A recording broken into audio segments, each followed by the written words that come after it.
there, friend. It's Stefanie Krievins with the Pro Troublemaker Nation, where I share tips and encouragement so you can fix your hot messes.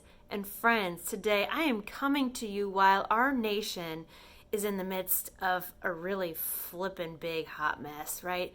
COVID-19 is disrupting our businesses, our lives.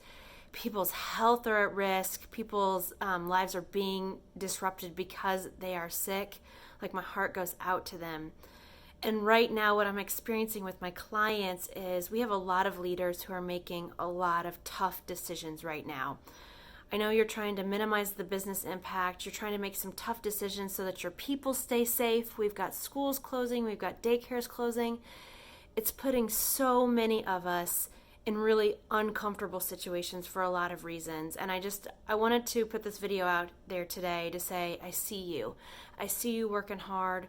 I know you're trying to make the best decisions with all the information coming out. Some is accurate, most is not, right?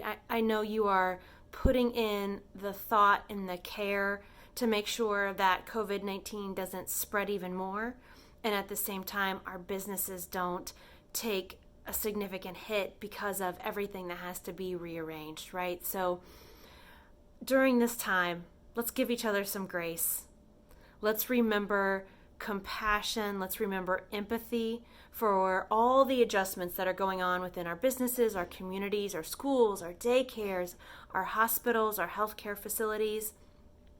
I don't think our country's ever faced something like this, or not in modern times anyway, right? Like, the last big flu outbreak was in 1918 or so.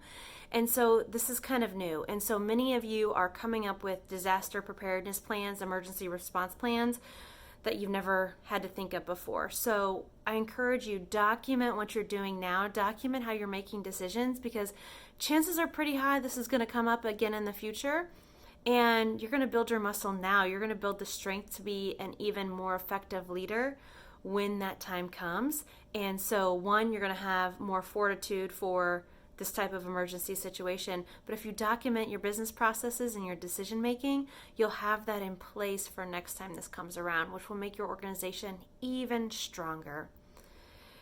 Many of you are sending your teams out to work remotely, virtually, so we can have that social distancing, right? So that we can lessen the likelihood that this virus will spread because of direct human contact. So, one, as an extrovert, I'm struggling, my friends. Like, I love you all. I love seeing you all. And so this is just some more introverted time. But you've got employees that you've sent home to work.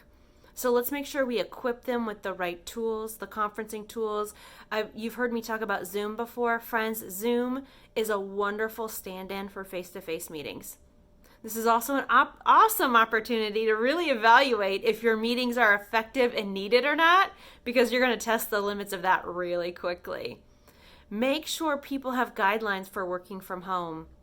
And if you're a remote worker and you're not used to that, you're used to being in the office, and you're like, how do I work at home?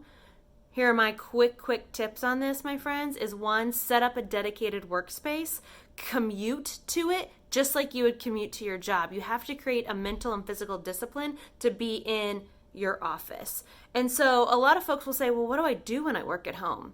You know what you do when you work at home? You work. Focus on getting your work done, and you will be successful. It's really as simple as that. I don't care if you want to put on real pants or keep your pajama pants on. That part might be irrelevant, but the relevant part is do the work, get it done. And I know so many folks are dealing with school situations, daycares being closed, so you've also got kids at home. Now is an amazing time to rely on your community, to rely on those around you to help each other. How can you do a co-op babysitting situation so that those folks that are working from home can get some work done, yet their kids get taken care of, right? Think creatively about how we can support each other. And this is my last personal plea before I close out this video, and I just want to say thank you to everyone for all the hard work that you're putting in to help keep our businesses open, to help keeping the economy going, to help provide the vital services that you do while we figure out this COVID-19 situation. This is my personal plea to you. So a lot of schools are closing, and a lot of kids rely on school to eat their meals, breakfast, lunch, and snack, and sometimes food to go for dinner.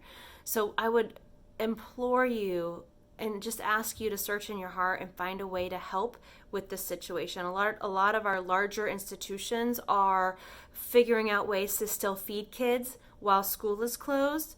Please look into your community and see how you can help with that, because this is just breaking my heart, friends. It's making me nauseous to think about these kids who don't get to eat, don't get the supervision that they deserve and need from being in school because of a situation way out of their control. It's just not fair.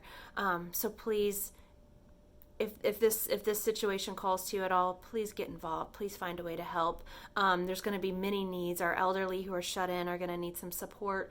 Please let this be a time where we remember how important connection and community are to making us human. All right, my friends, it is time to get off the internet, to get the real work done in your pajamas, working virtually, however that needs to happen right now. But let's get that work done. Let's solve the big problems of this world, and I'll see you next time.